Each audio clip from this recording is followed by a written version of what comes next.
율법과 율법주의 로마서 7장 4절에서 17절 말씀으로 오늘도 하나님을 경험으로 알기 원합니다. 그러니까 주의라는 의미는요, 그러니까 시간이 흐르면서 정립된 사상이에요. 문제는 하나님에 의해서 정립이 된 게 아니라 사람들 스스로가 만들어낸 그런 사상이라고 할 수 있는데요. 바로 우리가 이제 신앙을 말할 때 자주 듣고 또 쓰는 말 중에 율법과 율법주의라는 게 있어요. 적어도 교회를 다니거나 이런 쪽에 관심 있는 사람들은 이 단어를 잘 압니다. 그런데 이 두 가지가 같은 의미인 것 같아도 전혀 다른 결과가 나타났다는 거죠. 즉 지금 우리가 신앙의 본질에 대해서 깊이 깨닫는 데 있어서 이 두 가지를 명확하게 분별하는 게 매우 중요한 그런 순간들이 상당히 많습니다. 왜냐하면 거짓 신앙 체계를 가지게 된 원인 중에 상당 부분을 지금 차지하고 있어요. 그러니까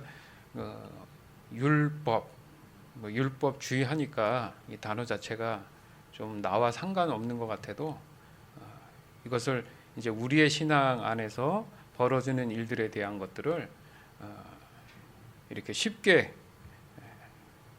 한 단어로 설명하기 위한 거지만 도리어 이것이 좀 어렵게 다가올 수 있는데 오늘 그것에 대해서 우리가 함께 나누면서 이런 의미구나 하면서 내 삶에 혹여나 모르던 부분들을 깨닫는 그런 시간이 됐으면 합니다. 그러니까 성경에서는 그 율법이라는 단어를 써요. 근데 율법주의라는 말은 없어요. 그래서 율법이라는 이 자체는 하나님께서 예를 들자면 그 구약의 그 당시에 선택받은 민족이었던 이스라엘 백성에게 지켜야 될, 하나님의 자녀로서 지켜야 될 그런 내용들에 대해서 명령하신 것, 그러니까 하나님의 선하신 기준에 대해서 그러니까 죄, 악한 것이 아니라 하나님의 선하신 기준이 무엇인지를 정리해 주시면서 그렇게 사는 것이 하나님 자녀다운 삶이다라고 이렇게 정리해 주신 겁니다. 그러나 율법주의는 아까도 서두에 말씀드렸지만 사람 중심의 어떤 사상이 발전됐기 때문에 그 하나님의 선하심이 변질된 걸 얘기해요. 그러니까 결과적으로 거짓 신앙 체계가 정립이 된 그런 사상이라고 할 수 있습니다. 로마서 7장 1절. 형제자매 여러분, 나는 지금 율법을 아는 여러분에게 말하고 있습니다. 여러분은 율법이 사람이 살아있는 동안에만 그 사람을 지배한다는 것을 알지 못합니까? 네, 이게 좀 정확한 그 율법에 대한 목적, 하나님의 명령에 대한 그런 부분들을 설명하는 겁니다. 즉 지금 우리의 육신의 삶에서도 지켜져야 할 기준들이다. 좀 더 쉽게 얘기하면 죄된 우리의 지금 인생사에 한정적으로 적어도 죄된 항목들이 있다면 살아가면서 겪고 있는, 경험하고 있고 또 늘 반복적으로 부딪히는 그런 잘못들, 그런 것들을 인식하고 자기 자신을 믿음에 대한 부분에서 지켜내야 된다, 이런 의미로 얘기를 하고 있는 거예요. 그러니까 다시 말해서 구원받은 사람이라 할지라도 여전히 육신의 삶이 남아있다. 그렇기 때문에 반드시 지켜져야 할 하나님의 법이다, 이겁니다. 그러나 생각해 보면 그래요. 우리가 지금 살고 있는 그런 우리 사회 속에서도 마치 하나님의 명령을 들은 것처럼, 그렇죠? 많은 부분, 상당 부분 율법이나 계명적인 그런 내용들이 법제화되어 있는 것을 알 수 있습니다. 그렇지만 그것이 구원으로 이끄는 그런 중요한 핵심 내용은 아니라는 거예요. 하지만 사람이 그나마 살아가면서 법이 없다, 무법천지다, 그런 역사적 그런 시간들도 있었죠. 그러면 이 사회가 얼마나 혼란스럽겠습니까? 좀 더 쉽게 말하자면은 지금 가장 그 시간적으로 현실적으로 큰 이슈가 되는 그 아프가니스탄 사태 아주 심각하게 대두가 되고 있지 않습니까? 또 며칠 전에는 자살 폭탄 테러가 2건이 일어나서 최소 100명 이상이 사망하는 그런 일들이 지금 벌어졌어요. 아프가니스탄의 이 사태에 대해서는 이게 간단히 설명이 안 돼요. 굉장히 복잡합니다. 그 역사적 배경 안에는 상당히 우리가 알고 있는 강대국들이 다 지금 개입이 돼 있어요. 왜냐하면 지형적으로나 여러 가지로 굉장히 그 요충지입니다. 그러니까 동서를 이어서 가는 데 있어서 길목과도 같은 곳이에요. 뭐 예를 들어 알렉산더라든지 하여튼 어쨌든 강대국들이 거쳐가는 그런 지역이었기 때문에 수많은 일들이 그 지역에서 벌어졌죠. 근데 오늘 주제가 그건 아니니까 오늘 주제에 비춰봐서 간단히 얘기하면 지금 결과적으로 이 종교를 이용한 자신들의 어떤 세력이나 입지를 넓히기 위해서 그 선을 넘게 되죠. 그래서 결국 결론적으로 얘기하면 종족 간의 갈등이다. 그 갈등에서 빚어진 전쟁이다. 이렇게 볼 수가 있습니다. 그래서 주변 국가 나라들이 다 뒷부분이 대부분 그 스탄으로 끝나잖아요. 그죠? 파키스탄, 스탄으로 다 이렇게 구분지어져 있어요. 그러니까 다 그 민족들이 이렇게 혼혈이죠. 이렇게 섞여 있는데 그들 안에서도 다 이권 다툼이 있고 갈등이 있다라는 얘기죠. 그게 결과적으로는 그 종교를 등에 업고 자신들의 욕망을 채워나가기 위해서 말하는 것이 신이 본인들이 믿는 신이 보기에 그게 의로운 행동이다. 의로운 일이다. 그래서 자살을 해가면서도 테러를 하는 겁니다. 그들 입장에서는 테러가 아니죠. 의로운 일이라고 생각을 하고 그런 확실한 신념을 갖고 있다는 거예요. 즉 하나님이 명령하신 이 율법을 사람들이 자신들의 욕망을 위한 그 수단으로 변질된 것, 그게 율법주의가 되는 거예요.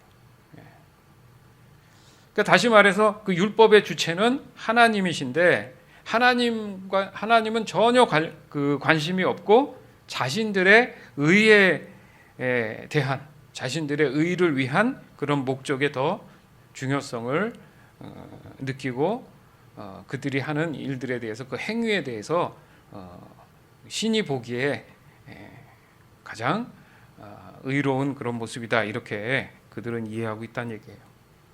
여러분 거짓이라는 게 그렇잖아요. 사실에서 벗어난 것을 얘기합니다. 그리고 그 거짓을 말하는 것은 자신의 더 어떤 큰 욕망을 채우기 위해서 상대방을 속이는 경우가 많습니다. 그러니까 여기서 큰 욕망이라고 자꾸 얘기하니까 나라 간의 전쟁이라든지 종교 전쟁이라고 얘기하지만 그런 어마어마한 그런 어떤 거짓된 그런 문제라고 착각할 수 있는데 그게 아니라 지금 저와 여러분의 삶 속에서 소소한 것부터 시작해서 그 하나하나 모든 것들이 다 하나님 보실 때는 다 거짓된 것들일 수 있어요. 그래서 거짓은 악한 것이라고 얘기하잖아요. 그렇죠? 그러니까 악의 반대는 당연히 선하다 이렇게 얘기하지 않습니까? 그러면 우리가 성경적으로 봤을 때 진리와 거짓이 있고 선과 악이 있다. 그러니까 진리하고 선과 같은 말이고 거짓은 악과 같은 말이게 됐죠. 그렇죠? 그래서 진리를 하나님의 말씀이라고 우리가 하고 그 말씀을 증명하시는 분이 오늘날에는 예수 그리스도다. 이렇게 표현을 한단 말이에요. 그래서 예수님이 진리 되신다. 길이요 진리요 생명이다. 이렇게 말씀하시잖아요. 그 반면에 이 거짓은 악에 속한 거기 때문에 그러니까 사람이 죄를 지으면서 하나님과 멀어진 상태잖아요. 그러니까 그 사람 안에는 누가 없는 겁니까? 예수님이 안 계시기 때문에 그 사람은 진리를 말하고 있지 않다. 이렇게 표현을 하는 겁니다. 그러니까 우리의 눈앞에 보이는 그 하나님의 율법들 우리 성경을 통해서 쉽게 발견할 수 있어요. 뭐 성경을 통하지 않더라도 아까도 말씀드렸지만 사회적인 그 법 안에도 분명히 공통되는 부분들이 있습니다. 그 쉽게 찾을 수 있죠. 그리고 그 내용을 지키기 위해서 우리가 믿는 사람으로서 하나님이 요구하시는 것은 그 하나님을 믿는 믿음 안에 있다라는 것을 확증하고 그로 인한 순종을 요구하시는 거예요. 법을 안 지키면은 벌금을 낸다 이런 개념이 아니라 하나님의 자녀로서 당연히 해야 할 모습, 태도라고 얘기를 하시는 거죠. 그래서 그 믿음의 주체가 바로 예수 그리스도다. 그러니까 예수님을 우리 가운데 보내주신 이유가 바로 그 율법에 대한 깨달음, 율법의 완성에 대해서 하나님께서 확립시키기 위한 것이다. 이것도 우리가 함께 나눈 적이 있습니다. 그것이 바로 그리스도인들이 살아가는 동안에 지켜내야 하는 내용들이기도 하다는 얘기죠. 그러나 사람에게 구원이 없다는 것은 결국 예수님을 받아들이지 않은 거기 때문에 그 사람은 여전히 이 율법을 지키는 일이 쉽지 않다는 거죠. 그러다 보니까 자기 나름대로 해석해서 자기의 합리적인 방법으로 돌출해낸 것이 바로 율법주의가 되는 거예요. 그래서 자신들의 어떤 이기적인 방법으로 만들어낸 것들이 모두 바로 이 율법주의가 된다는 겁니다. 결국 복잡할 것 없이 바로 이 율법주의는 자신만의 우상을 만들어서 철저히 교만함으로 살아가는 것, 이렇게 정리를 하게 된다는 겁니다. 로마서 7장 4절에서 6절. 네, 형제자매 여러분, 이와 같이 여러분들도 그리스도의 몸으로 말미암아 율법에 대해 죽었습니다. 이제 여러분은 하나님께 열매를 맺기 위해 다른 분, 곧 죽은 사람들 가운데서 살아나신 그분의 사람이 되었습니다. 전에 우리가 죄의 성품에 사로잡혀 살았을 때는 율법이 우리 몸속에서 죄를 지으려는 욕망을 일으켜 죽음에 이르는 열매를 맺게 했었습니다. 그러나 이제 우리는 우리를 가둔 율법에 대해 죽고 율법으로부터 해방되었습니다. 그러므로 우리는 기록된 문자에 따라 하나님을 섬기는 것이 아니라 성령의 새로운 방법으로 하나님을 섬깁니다. 아멘. 그러니까 사람들은 그 율법의 내용을 보면서 자신들의 어떤 일상에서 벌어진 죄의 어떤 근성, 그런 것들을 보게 됐다라는 거죠. 그리고 뭔지 모를 마음의 불편함을 느낀다? 이게 바로 이제 양심의 가책이다. 이렇게 표현을 하는 거예요. 바로 그 양심이 더욱 자신의 마음을 괴롭히는 거죠. 그 심지어 결과적으로 또 자괴감도 느끼게 된다는 겁니다. 그러나 쉽게 자신이 그 율법에서 자유롭지 못하다는 것 또한 분명히 깨닫게 된다는 거예요. 즉 하나님이 사람들로 하여금 그 육신이 가지고 있는 바로 이 죄의 근성을 드러나게 하시기 위함이라는 거예요. 하지만 율법주의는 더욱 죄에 대해서 뻔뻔해지게 됩니다. 그러니까 합리화죠. 그것은 하나님 보시기에 가증한 거다. 그런 거예요. 가증한. 그러니까 사람의 생각이나 사람의 어떤 그 마음이 이 개입이 되는 것은 다 가증한 거다. 이렇게 보는 거예요. 그러니까 이 가증한 것은 거짓을 숨긴 거다. 겉과 속이 다르다는 거죠. 순수하지 못하다는 얘기단 말이죠. 그래서 하나님은 그 모든 것을 아시기 때문에 철저하게 그 예배에 대한 부분들에 대해서 각 사람의 예배를 받으실 수도 있고 받지 않으실 수도 있다라는 얘기입니다.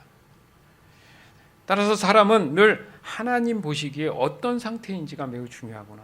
그러니까 내 관점에서 하나님이 어떤 분인가를 알기 위한 게 아니라 하나님 입장에서 내가 누구인지를 아는 것이 중요하다. 이건 핵심입니다. 굉장히 중요한 거예요. 말씀에도 그리스도의 몸으로 말미암아 율법에 대해 죽었습니다. 그러니까 율법이 사라졌다는 의미로 오해할 수 있는데 그게 아니라는 거예요. 그리스도의 몸으로 말미암는다는 의미가 죄에 대한 구속이잖아요. 그죠? 죄에 대해서 건짐을 받았을 때 사람들이 생각했던 그 잘못 생각했던 그 율법주의 그런 것들이 다 그런 사상들이 다 죽었다. 곧 죽은 사람들 가운데서 살아나신 그분의 사람이 되었다. 그러니까 사람의 생각에서 하나님의 생각으로 그리스도 중심으로 옮겨졌다. 그러니까 율법주의란 말은 없지만 지금 여기서도 분명히 변질된 율법에 대한 내용들을 하나님이 예수님을 통해서 해결하셨다, 그 의미입니다. 따라서 사람은 그 율법의 기준을 넘지 못하다는 사실을 깨달았기 때문에 사람은 그 구원의 과정을 통한 하나님과의 이 관계 회복만이 그 율법의 기준을 또한 회복하는 것이구나. 그러니까 모든 게 다 회복이에요. 회복. 맞잖아요. 사람들이 아프다, 병들다, 늙는다, 이건 다 안 좋은 얘기란 말이에요. 그러나 하나님은 그 사랑하는 사람들로 인해서 원래 회복된 상태로 돌이키시기를 원하시는 거잖아요. 즉 사람의 자기중심적인 이 노력으로는 결국 이 율법주의로 자신의 죄를 더 가중시키는 거구나, 이걸 깨닫게 하시기 위한 거예요. 또 말씀해 보니까 전에는 우리가 죄의 성품에 사로잡혀 살아갔다. 죄의 성품이다, 그거죠. 그래서 율법이 우리의 몸에서 죄를 지으려는 욕망을 일으켜 죽음에 이르는 열매를 맺게 했다. 그러니까 드러나는 거예요. 알게 한 거죠. 너는 죄인이야. 그래서 죽게 될 거야. 그런 의미가 있다는 거죠. 즉 이 율법은 사람이 지킬 수 없는 이 현실이라는 사실을 증명하고 있고, 그로 인해서 구원 없는 영원한 사망이 기다리고 있다, 이것을 직설적으로 사실 표현한 거예요. 사실 이게 얼마나 무시무시한 얘기입니까? 굉장히 무서운 얘기예요. 이게 율법은 마치 칼과도 같은 거예요. 정확하게 예리하게 무엇이 잘못인지를 깨닫게 하는 거죠. 그러니까 그러면 앞으로 살아가는 데 있어서 너 도둑질하면 안 돼, 이게 아니라 이미 사람은 도둑질할 수 있는 그런 성품을 가지고 있다. 죄의 성품이라 그러잖아요. 왜? 언제부터 시작됐습니까? 하와가 사실은 하나님 물건을 훔친 거잖아요. 왜냐하면 다른 것은 다 허락했지만 선악을 알게 하는 열매는 먹지 말라고 한 거 보면 훔친 거잖아요. 이미 도둑질은 시작된 거예요.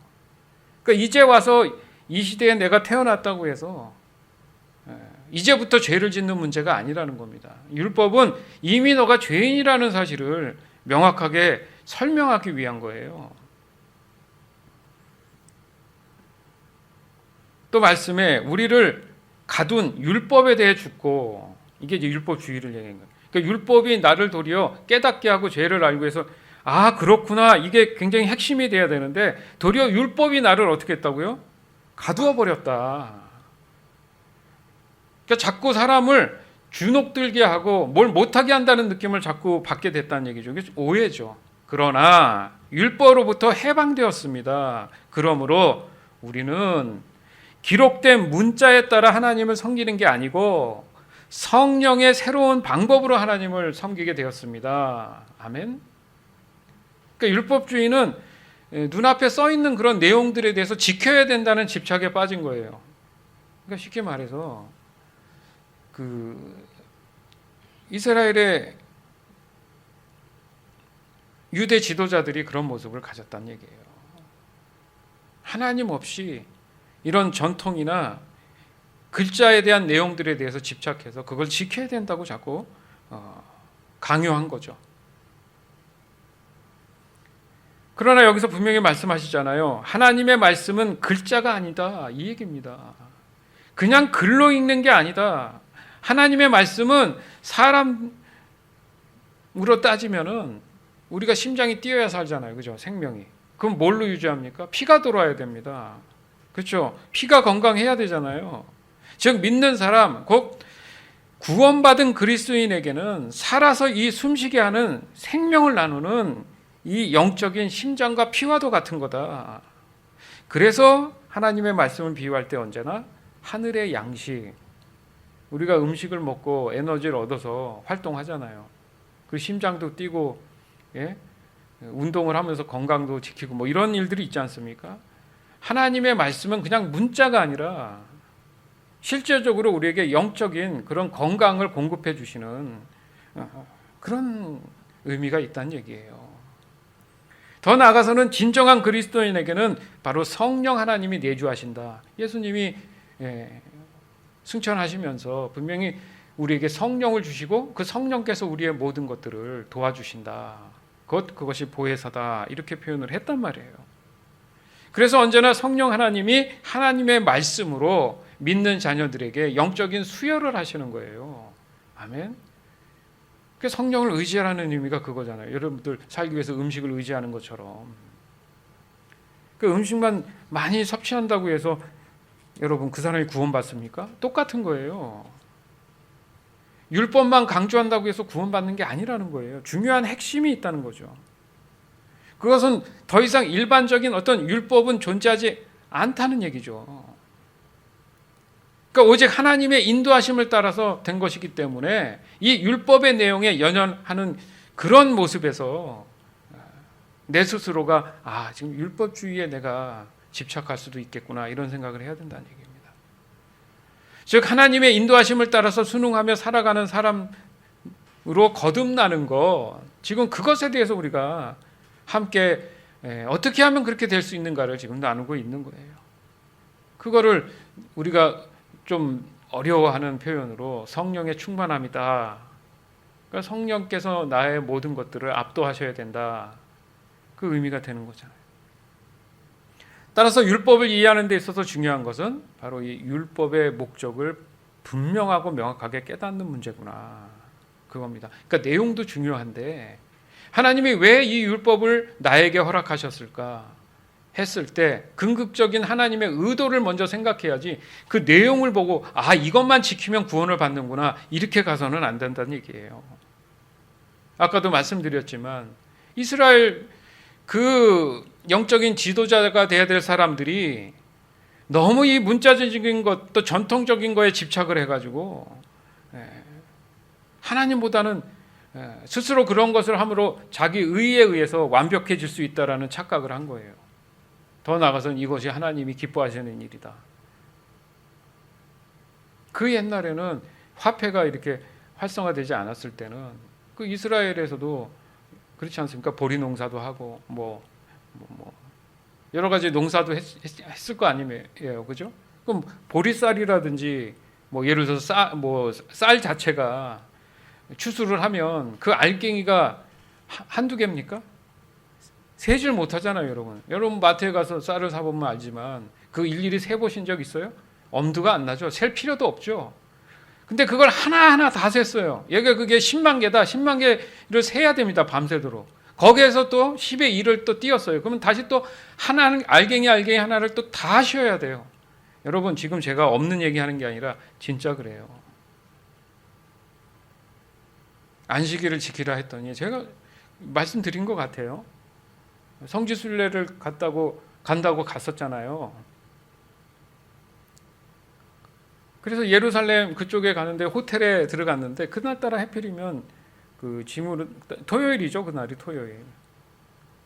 근데 엘리베이터를 타는데 눌러도 안 열려요. 한참 있으니까 자동으로 열리더라고요. 그래서 그 2층인가 3층인가 그랬는데 눌렀더니 그 3층이 눌려지지 않는데 자세히 보니까 다 눌려 있어. 그러니까 한 층 한 층 열렸다 닫히는 거예요. 시간을 정해서. 나중에 그걸 가이드한테 물어봤더니 안식일이라 일을 하면 안 되기 때문에 그 기계 자체를 다 자동으로 해놨대요. 그럼 차라리 사람도 받지 말아야죠. 네?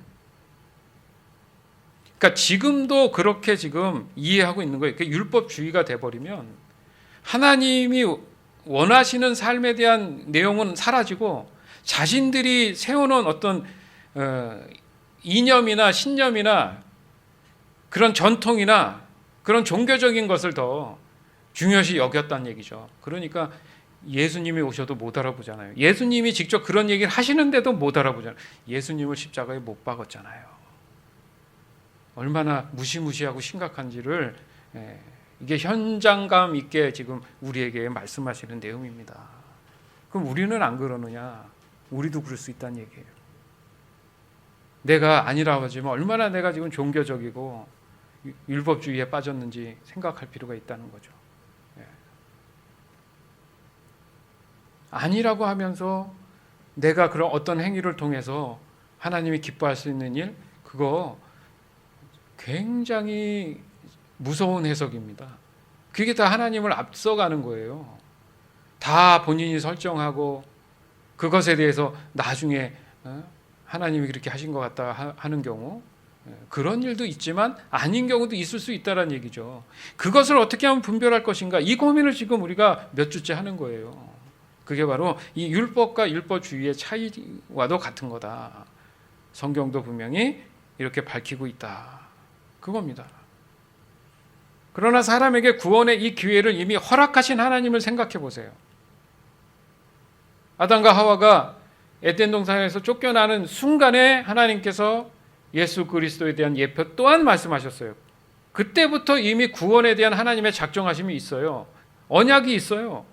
그 이후로 많은 시간이 흘러서 이스라엘 백성에게 율법과 계명을 주신 거잖아요. 그죠? 그럼 애시당초 처음부터 율법과 계명을 주셔야 되는데 그렇지 않았다는 얘기죠. 그러니까 지금 이 시대에 태어나서 이제 죄를 지으면 안 된다, 그런 의미가 아니라는 거예요. 죄에 대한 개념과 의미는 이미 하나님의 성품에서 떠났기 때문에 사람은 죄의 성품으로 살아간다. 아까도 죄의 성품에 대해서 얘기했잖아요. 그 죄의 성품에 대한 것이 무엇인지를 역으로 얘기한 게 사람들이 지키지 못할 것들에 대해서 말씀을 하심으로 인해서 내가 이것을 지키지 못하는구나, 이 죄에 대한 인식을 해야 된다는 의미죠. 결국 뭐예요? 하나님은 사람으로 구원받기를 원하시는 그런 의미가 더 크다는 거죠.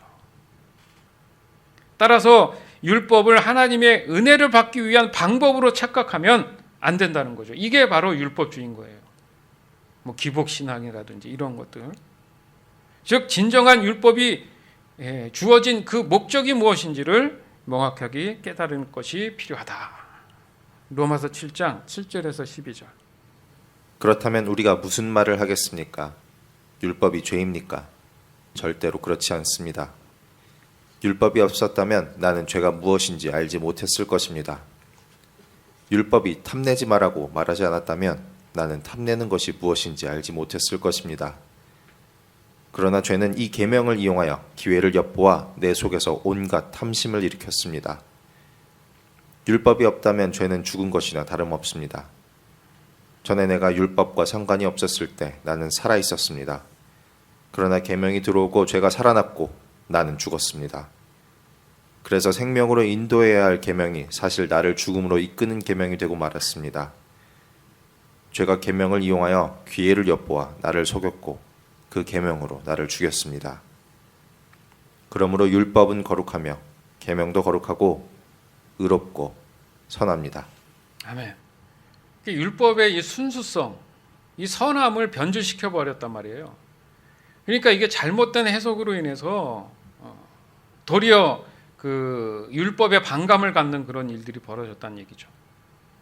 그러니까 여기서 정리해 보면 마치 어떤 세 가지 순서처럼 느껴지는 거예요. 하나님이 율법을 사람에게 준 이유가 바로 이 율법은 사람의 죄, 저와 여러분의 죄를 드러내기 위함이다, 이렇게 볼 수가 있는 거예요. 그리고 두 번째 순서가, 그러고 나니까 율법은 죄인을 그리스도께로 인도하기 위한 것이다. 그리고 결과적으로 율법은 하나님의 자녀가 살아가는 동안에 지켜야 할 그런 성품이구나, 이걸 알게 된다는 거죠. 그러니까 이게 순서적으로 이게 뒤바뀌면 안 되겠죠. 이걸 뒤바꿔 놓는 것이 율법주의가 된 거예요. 즉 죄를 드러나는 것이 회개하게 된다는 의미잖아요. 그러니까 그에 따라서 복음을 받아들이게 된다는 거죠. 그런 그리스도인은 하나님의 선하심과 함께할 수 있다. 이게 언제 모습으로 상상됩니까? 처음 창조됐을 때 사람의 모습이잖아요. 그러니까 결국 똑같은 얘기지만 하나님께서 그 회복을 얘기하시기 위함. 너희들한테는 이런 게 없었어, 그 의미예요, 율법은. 근데 이것을 지키지 못하는 이유가 뭐냐? 이미 네가 죄를 갖고 있기 때문이야, 이 말씀을 하시는 겁니다. 이렇듯 신앙의 본질은 어떤 이유든 간에 결론적으로 사람에게 있어서 죄에서 자유할 수 있는 유일한 길은 반드시 하나님 중심적인 삶을 살아야 된다. 같은 얘기를 또 하죠. 왜? 진리니까. 여기서 오늘 본문인 이 로마서의 이 7장에 있는 내용에서 사람이 죄에서 자유롭지 못한 삶을 살아가는 존재임을 확인할 필요가 있다는 얘기죠. 그러나 그리스도인의 중심에는 하나님 법 또한 반드시 자리 잡고 있다는 사실을 깨달아야 된다는 얘기입니다. 사도 바울의 한번 고백을 들어볼까요? 로마서 7장 13절에서 25절. 그렇다면 선한 것이 나에게 죽음을 가져다 주었단 말입니까? 절대로 그렇지 않습니다. 죄가 죄인 것으로 드러나도록 하기 위해서 죄는 선한 것을 이용하여 나에게 죽음을 가져왔습니다. 그리하여 죄는 계명을 통해 한층 더 죄의 참모습을 드러내게 된 것입니다. 우리는 율법이 영적인 것이라는 사실을 압니다. 그러나 나는 영적이지 못하며 죄의 노예로 팔린 몸입니다. 나는 내가 하는 일을 이해를 못하겠습니다. 내가 하고 싶어하는 일은 하지 않고 미워하는 일을 행하고 있으니 말입니다. 내가 그런 일을 하면서도 그 일을 원하지 않는 것은 율법이 선하다는 것을 인정하는 셈입니다. 그런데 이제는 원하지 않는 일을 하는 존재는 내가 아니라 내 안에 살고 있는 죄입니다.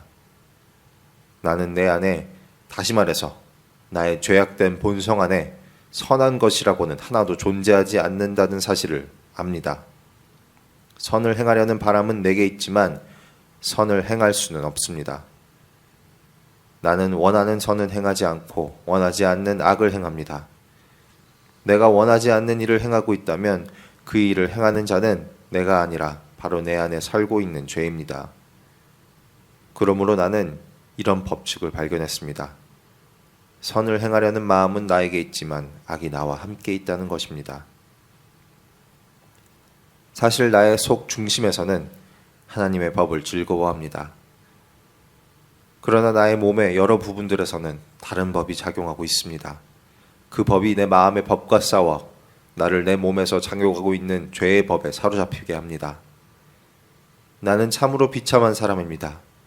누가 나를 이 사망의 몸에서 구원해내겠습니까?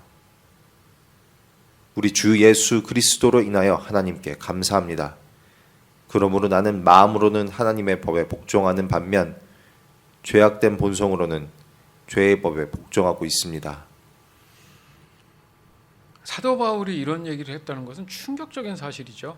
왜냐하면 우리가 교회를 얘기하고 또 믿음에 대한, 구원에 대한 얘기했을 때 핵심적으로 다루는 내용이 바로 사도 바울이 교회에게 보내준 서신서들이에요. 그거 빼놓고는 신약 성경이 뭐 온전한 내용이 없어요. 그런데 사도 바울 자체도 자기가 깨달은 것이 있다. 그러니까 법칙을 깨달았다는 거예요. 그러니까 신앙생활을 하다 보니까 고민이 되는 거죠. 이상하다. 나는 분명히 성령 충만하고 또 하나님 나라에도 분명히 가본 경우가 있다고 슬며시 이제 조심스럽게 얘기한 적도 있고. 그러니까 명확하게 예수님을 만나고 나서 완전히 다른 사람이 됐잖아요. 그러면 그 사람만큼은 적어도 뭔가 실수가 없어야 되고 죄에 대해서 확실하게 행동을 해야 되는데 이상하다는 거예요. 살다 보니까 이게 다가 아니라는 거죠. 이거 모든 사람이 고민하는 문제 아닙니까? 그러다 보니까 계속 기도하면서 성령께서 깨달음을 주셨겠죠.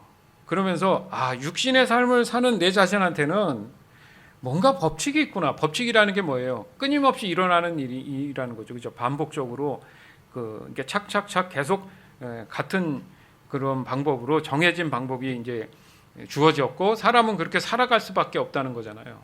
그게 바로 선을 행하려는 마음은 나한테 있어요. 그런데 자꾸 악이 나와 함께 있다라는 것 또한 느낀다는 거죠.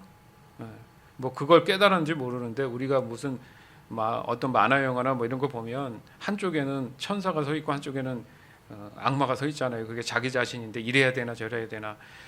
그러니까 사람들이 얘기하지 않아도 그런 것들을 알게 된 거예요. 그러니까 적어도 예수 믿고 구원받았다 하더라도 이게 나한테는 떠나지 않는다는 거죠. 그러니까 사도 바울이 그 얘기를 지금 하잖아요. 그럼에도 불구하고 22절에 보니까 나의 속 중심에는 하나님의 법을 즐거워하고 있다. 이게 중요한 겁니다. 그러나 하나님을 만나지 않고 구원받지 않은 사람은 이게 없잖아요. 그러니까 선과 악이 갈등할 필요가 없는 거죠. 이미 죄에 젖어 있는 사람들은 죄로 살아가는 거니까. 그럼에도 두리뭉실하고 일반적인 양심들은 있다는 거죠. 그게 묘한 겁니다. 이게 복잡한 게 아니라 사람이 하나님의 창조물이라는 것을 인정한다. 이것도 또한 로마서에서 바울이 분명히 밝히고 있지 않습니까? 그러면서 결론적으로 자신이 얘기할 때 나는 마음으로는 하나님의 법에 복종하는 반면 죄악된 본성에는 죄의 법에 복종하고 있구나.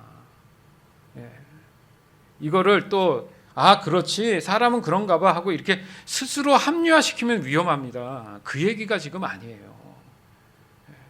이렇게 어설프게 또 생각해가지고 빠져나가는 사람들이 있는데 절대 바울이 그러려고 그러면 이런 얘기했으면 어떻게 복음을 증거해요? 나도 이렇게 사니까 당신들도 어쩔 수 없어 이렇게 그러면 아직도 난 죄인이야 이런 얘기 해야 하는데 이게 복음이 증거가 되겠습니까? 누가 구원받으려고 하겠어요? 그렇지 않다는 얘기예요. 그러니까 많은 사람들이 이 죄에 대한 깨달음과 또 신앙의 이 적용점에 대해서 의외로 상당히 많이 모릅니다.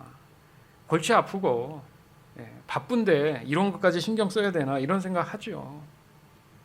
그 이유가 바로 구원을 받았다는 사람들의 모습에서도 여전히 죄로부터 뭔가 자유하지 못하다는 경험을 당연히 하고 있기 때문에 그렇다는 얘기예요.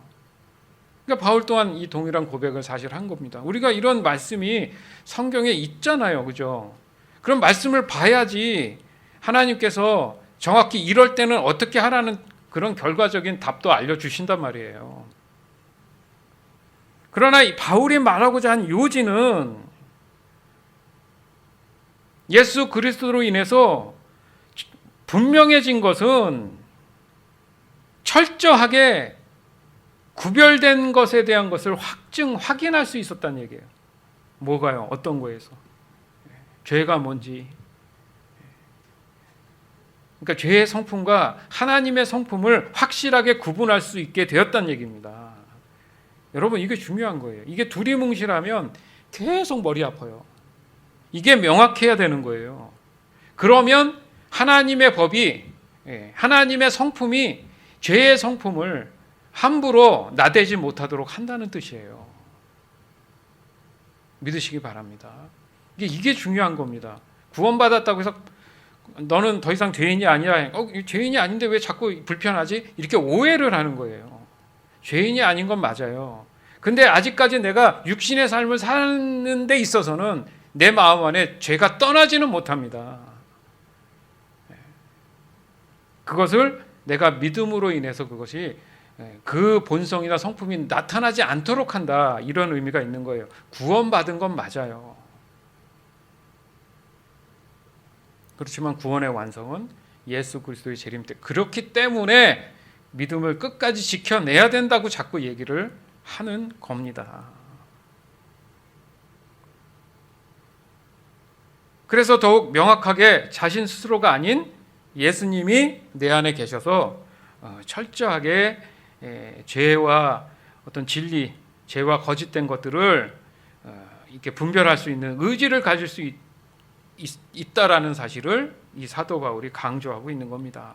즉 거짓된 신앙체계에 빠지지 않도록 늘 영적인 이런 생명을 유지하는 것이 매우 중요하다. 어렵지 않죠?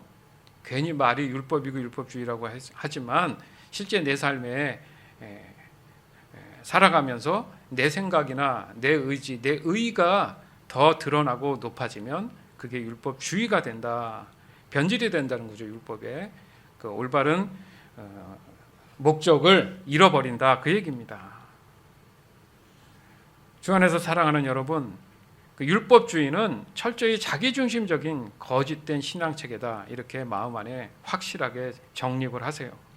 그러나 율법은 죄를 알게, 내 자신의 죄를 알게 하심으로 인해서 자신이 죄인임을 깨닫고 고백함으로 인해서 회개가 일어나는, 복음을 듣는, 그래서 오직 예수 그리스도가 내 안에 계심으로 인해서 전적인 하나님 중심적인 삶을 살아가는 것으로 거듭나는 것, 그게 하나님이 궁극적으로 율법을 사람에게 주신 목적이다.